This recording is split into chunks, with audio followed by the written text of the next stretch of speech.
Hello दोस्तों, स्वागत है आपका क्रिक टाइम आउट 11 चैनल पे। और आज जो हम मैच कवर करने वाले हैं वो है बांग्लादेश वर्सेस वेस्ट इंडीज के बीच का तीसरा ओडीआई मैच जो होने वाला है 12 दिसंबर को शाम के 7 बजे इंडियन स्टैंडर्ड टाइम के हिसाब से। जो सबसे इंपॉर्टेंट बात है वो ये कि आपको हमारा cric time out 11 YouTube channel subscribe कर लेना है।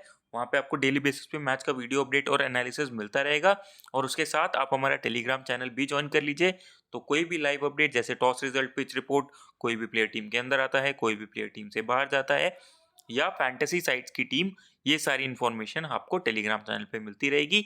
इसलिए हमारे दोनों सोशल मीडिया अकाउंट से जरूर जुड़ जाएं। बात करते हैं मैच वेन्यू और पिच एनालिसिस की। तो मैच होने वाला है वार्नर पार्क सेंट किट्स में और यहाँ की pitch basically generally balance nature की ही रहती है और हर डिपार्टमेंट को पिच से कुछ ना कुछ मदद मिलेगी। तो इनिशियल ओवर्स में नई बॉल से सीमर्स के लिए मदद है। उसके बाद फिर बैटर्स के लिए बैटिंग इजी हो जाता है जैसे जैसे बॉल पुराना होता जाता है। और later half of the game में ना स्पिनर्स भी गेम में आने लगते हैं, उनको भी यहाँ पे टर्न मिलने लगता है। तो ओवरऑल सब डिपार्टमेंट्स के लिए यहाँ पे कुछ ना कुछ मदद है। अगर बात करें प्रीवियस स्कोर्स की इसी सीरीज के, तो बांग्लादेश पहले बैटिंग करते हुए बनाता है 294 रन 6 विकेट के नुकसान पे पहले ओडीआई में। वेस्ट इंडीज आराम से उसको चेस कर जाता है 295 रन 5 विकेट के नुकसान पे, वो भी 47.4 ओवर्स में। उस मैच में पेस को 8 और स्पिन को 2 विकेट मिलते हैं। बात करते हैं जो सेकंड ओडीआई यहाँ हुआ, उसमें बांग्लादेश पहले बैटिंग करते हुए बनाता है 227 रन 45.5 ओवर में ऑल आउट हो जाती है। फिर वेस्ट इंडीज आती है, आराम से 230 रन चेस कर जाती है 3 विकेट के नुकसान पे 36.3 ओवर्स में। बात करें अगर उस मैच में पेस और स्पिन के विकेट्स की, तो पेस को 8 और स्पिन को 5 विकेट मिले थे। तो बैटिंग करना यहाँ पे आसान है और बॉल बैट पे अच्छे से आ रहा है। इस वजह से आपको एक अच्छा स्कोर देखने को मिल सकता है। अगर वेस्ट इंडीज पहले बैटिंग करती है तो बांग्लादेश पहले बैटिंग करती है, तो हो सकता है उनका बैटिंग ऑर्डर कोलैप्स भी कर जाए जैसे लास्ट मैच में हुआ। बात करें एवरेज स्कोर की, तो 270 से 300 के बीच में होना चाहिए। बात कर लेते हैं हेड टू हेड रिकॉर्ड की। तो दोनों टीमों ने 46 मैचेस खेले हुए हैं जिसमें से 23 मैचेस वेस्ट इंडीज ने जीते हुए हैं और बांग्लादेश ने 21 मैचेस जीते हुए हैं। 2 मैचेस में कोई भी रिजल्ट नहीं है। लास्ट 5 मैच में वेस्ट इंडीज 4 मैचेस जीत के आ रही है, वहीं बांग्लादेश 1 मैच जीती हुई है। और वेस्ट इंडीज ही क्लियर फेवरेट्स यहाँ पे स्टार्ट करनी चाहिए। बात करते हैं वेस्ट इंडीज टीम के प्लेइंग 11 की। तो ब्रेंडन किंग ओपन करेंगे एविन लुइस के साथ, फिर आएंगे Keacy Carty, Shai Hope, Sherfane Rutherford, Justin Greaves, Roston Chase, Romario Shepherd, Marquino Mindley, Gudakesh Motie और जेडन सील्स। अब यहाँ पे हो सकता है मार्किनो मिंडले की जगह अल्जारी जोसेफ भी खेल जाएं। अगर बात करें यहाँ पे ओवर डिविजन की ना, तो देखिए जेडन सील्स, गुडाकेश मोती, मार्किनो मिंडले या अगर अल्जारी जोसेफ खेलते हैं और रोमारियो शेफर्ड, ये सारे अपने पूरे पूरे ओवर्स करेंगे। ये हो गए 40 ओवर। अब जो बचे हुए 10 ओवर्स हैं वो जस्टिन ग्रीव्स और रॉस्टन चेज मिलके करने चाहिए। बात करें अगर डेथ ओवर्स की, तो रोमारियो शेफर्ड कंफर्म है। सेकंड अगर अल्जारी जोसेफ खेलते हैं तो वो होंगे, नहीं तो मार्किनो मंडली या जोसेफ जेडन सील्स में से कोई भी एक होना चाहिए। बात कर लेते हैं वेस्ट इंडीज टीम के प्लेयर स्टैट्स की। तो ब्रेंडन किंग 45 मैच की 45 इनिंग्स में 1330 रन है, 30 का एवरेज, 83 का स्ट्राइक रेट। लास्ट मैच में अच्छा परफॉर्म करके आ रहे हैं और विकेट ना काफी अच्छा बैट कर रहा था। तो देख लीजिएगा, अगर सरफेस फ्लैट एंड हार्ड है ना तो इनको आप लेके चल सकते हैं। फॉर्म उतना ज़्यादा अच्छा नहीं चल रहा है, लेकिन फिर भी इनको बैक करके चलिए अगर बैटिंग सरफेस होता है तो। फिर आते हैं एविन लुइस, तो इनको भी आप बैक करके चलिए। जब से कम किया है तब से काफ़ी ज़्यादा अच्छी फॉर्म में है। एक सेंचुरी मार चुके हैं, एक 94 रन का स्कोर आया है। लास्ट मैच में अनफॉर्चुनेटली 49 पे आउट हो गए थे, लेकिन अगर बैटिंग सरफेस आता है तो इनको भी कंसीडर करके चलिएगा, अच्छे पिक रहेंगे स्मॉल लीग के हिसाब से। फिर आते हैं केसी कार्टी, तो सीपीएल काफ़ी ज़्यादा अच्छा गया था। उसके बाद जो प्रीवियस सीरीज थी इंग्लैंड वाली, उसमें भी अच्छा परफॉर्म करके आ रहे हैं। उसके बाद इस सीरीज में भी लास्ट मैच में अच्छे टच में दिख रहे थे, तो मैंडेटरी पिक रहेंगे। ये साल इनके लिए बहुत ही अच्छा गया है, तो कंसिस्टेंसी भी दिखा रहे हैं अब, तो मैंडेटरी पिक रहेंगे, जरूर कवर करके चलिए। फिर आते हैं शेहोव, तो टेक्निक वाइज बहुत ही स्ट्रॉन्ग बैटर और रीसेंट फॉर्म इनका भी अच्छा चल रहा है। और वनडे फॉर्मेट में ना ये अच्छे ही पिक रहते हैं। आप अगर एवरेज देखेंगे तो 50 का एवरेज है और जहाँ पे इनको टाइम मिलता है ना वहाँ पे ये फिर अपना गेम आराम से खेलते हैं। बिजी प्लेयर है, सिंगल डबल चलाते रहते हैं और उसके बाद फिर स्कोरिंग आगे अपना बढ़ाते रहते हैं। तो अच्छे पिक रहेंगे स्मॉल लीग के हिसाब से, विकेट कीपिंग का बैकअप भी रहेगा, तो मैंडेटरी पिक है, जरूर कवर करके चलिए। फिर आते हैं शफीन रदरफोर्ड, तो फॉर्म काफी ज्यादा अच्छा चल रहा है। लास्ट के 5 मैच में 5 50 मार रखे हैं, उसके बाद एक सेंचुरी आया। उसके बाद लास्ट मैच में भी 24 रन पे नॉट आउट थे। तो बहुत ही ड्रीम फॉर्म कहते हैं ना जिससे, इनका वो चल रहा है।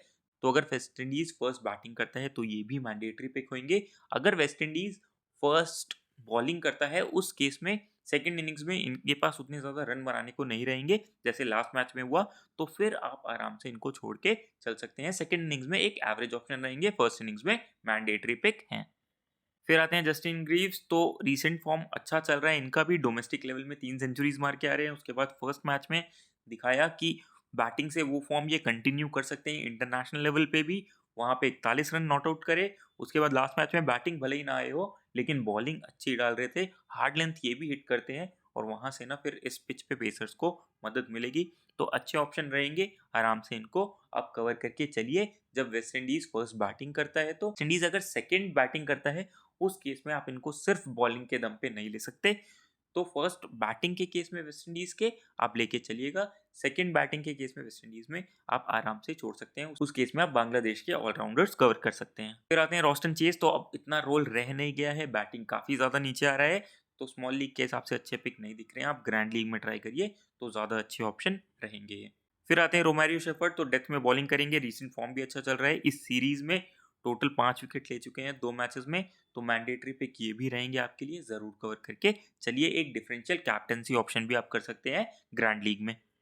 फिर आते हैं मार्किनो मिंडले, तो एक मैच में 1 विकेट लिया है, डोमेस्टिक में काफ़ी ज़्यादा अच्छी फॉर्म में थे, लेकिन लास्ट मैच में लाइन लेंथ उतना अच्छा नहीं दिख रहा था इनिशियली, लेकिन बाद में लाइन लेंथ इन्होंने पकड़ लिया, तो अगर खेलते हैं ना तो आप इनको बैक करके चल सकते हैं, क्योंकि वेस्ट इंडीज़ एक तो स्ट्रॉन्ग टीम है, और अगर वेस्ट इंडीज़ पहले बॉलिंग करता है और जेडन सील्स के ओवर पहले करवा दिए जाते हैं, उस केस में ये फिर डेथ में आएंगे, तो उस केस में आपके लिए एक ट्रम्प कार्ड पिक का काम भी करेंगे। तो अच्छे पिक है, स्मॉल लीग के हिसाब से कवर करके चल सकते हैं। फिर आते हैं गुडाकेश मोदी, तो 21 मैचेस में 32 विकेट ले रखे हैं, रीसेंट फॉर्म अच्छा चल रहा है, और ऐसे प्लेयर्स को मैंने लास्ट मैच में ही बोला था कि बैक करके चलिए, और लास्ट मैच में देखिए 2 विकेट दिलाए, और बैटिंग का भी ना ये बैकअप देके जाते हैं, तो चाहे फर्स्ट इनिंग्स हो चाहे सेकंड इनिंग्स हो, दोनों में ही मैंडेटरी पिक रहेंगे, जरूर कवर करके चलिए। फिर आते हैं जेडन सील्स, तो 17 मैचेस में 13 विकेट से रखे हैं, अभी रिसेंट टेस्ट सीरीज में ही फॉर्म में थे, लास्ट मैच में भी लाइन लेंथ बहुत ही सटीक डाल रहे थे, तो अच्छे पिक रहेंगे स्मॉल लीग के हिसाब से, ज़रूर कवर करके चलिए। अगर अल्जारी जोसेफ आ जाते हैं तो उस केस में ना इनके कभी कभार ओवर कटने के भी चांसेस रहते हैं, या इनिशियली बहुत ज़्यादा ओवर्स डाल देते हैं, तो वहाँ पे अच्छे पिक नहीं रहेंगे। अगर अल्जारी जोसेफ नहीं खेलते हैं तो उस केस में तो ये मैंडेटरी पिक रहेंगे, एक डिफरेंशियल कैप्टनसी ऑप्शन भी रहेंगे ग्रैंड लीग में। अब बात कर लेते हैं बांग्लादेश टीम के प्लेइंग 11 की, तो तानजिद हसन ओपन करेंगे सौम्या सरकार के साथ, फिर आएंगे लिटन दास, मेहदी हसन मिराज, आफिफ हुसैन, ममदुल्ला, जेकर अली, रिशाद हुसैन, तानजिम हसन सकीब, शरीफुल इस्लाम और नाहिद राना। बात करें यहाँ पे ओवर्स की, तो देखिए जो 5 मेन बॉलर्स है वही अपने पूरे पूरे ओवर करेंगे, नाहिद राना, शरीफुल इस्लाम, तानजिम हसन सकीब, राशिद हुसैन और मेहदी हसन मिराज। अगर किसी का भी दिन खराब रहता है उस केस में आप आफिफ हुसैन, महमदुल्ला और सौम्या सरकार को भी ओवर करते हुए देख सकते हैं। बात करेगा डेथ ओवर की, तो तानजिम डालने चाहिए डेथ ओवर में, और शरीफुल इस्लाम या नाहिद राना में से कोई एक डेथ ओवर में डालना चाहिए। बात करते हैं बांग्लादेश टीम के प्लेयर स्टैट्स की, तो तानजिद हसन रीसेंट फॉर्म इनका अच्छा चल रहा है, अब इस सीरीज में अच्छे फॉर्म में है, वैसे इनकी कंसिस्टेंसी उतनी ज़्यादा होती नहीं है, लेकिन लास्ट के दोनों मैचेस में ना अच्छे फॉर्म में है, अच्छे स्ट्रोक्स खेल रहे हैं। लास्ट मैच में ये 46 रन पे आउट हुए, लेकिन उससे पहले जो भी स्ट्रोक्स इन्होंने खेले ना काफ़ी ज़्यादा अच्छे शॉट्स थे वो, तो एक ठीक ठाक पिक रहेंगे स्मॉल लीग के हिसाब से, आप ट्राई करना चाहें तो। कंसिस्टेंसी पे मैं अभी भी उतना भरोसा नहीं कर रहा हूँ, इसलिए मैं इनको स्मॉल लीग में छोड़ के ही चलूंगा। फिर आते हैं सौम्य सरकार, तो डुअल रोल रहेगा, बैटिंग बॉलिंग दोनों का बैकअप रहेगा, बैटिंग से अभी ये अच्छी फॉर्म में चल रहे थे, ग्लोबल सुपर लीग में भी परफॉर्म करके आ रहे थे, तो आप इनको आराम से स्मॉल लीग में ट्राई कर सकते हैं, एक अच्छे पिक रहेंगे आपके लिए। फिर आते हैं लिटन दास, तो फॉर्म काफ़ी ज़्यादा खराब चल रहा है, सीधे सीधे छोड़ दीजिएगा, उतने अच्छे पिक नहीं दिख रहे हैं स्मॉल लीग के हिसाब से। फिर आते हैं मेहदी हसन मिराज, तो इनका भी डुअल रोल रहेगा, बैटिंग बॉलिंग दोनों का बैकअप रहेगा।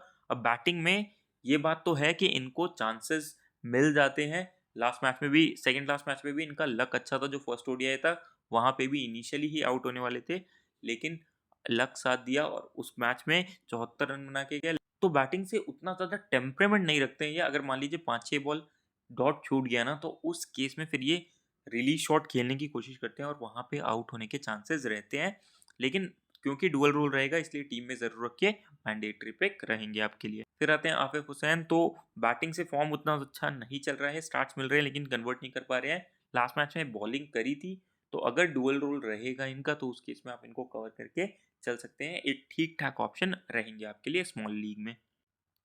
फिर आते हैं ममदुल्ला, तो इस सीरीज़ में काफ़ी ज़्यादा अच्छी फॉर्म में हैं।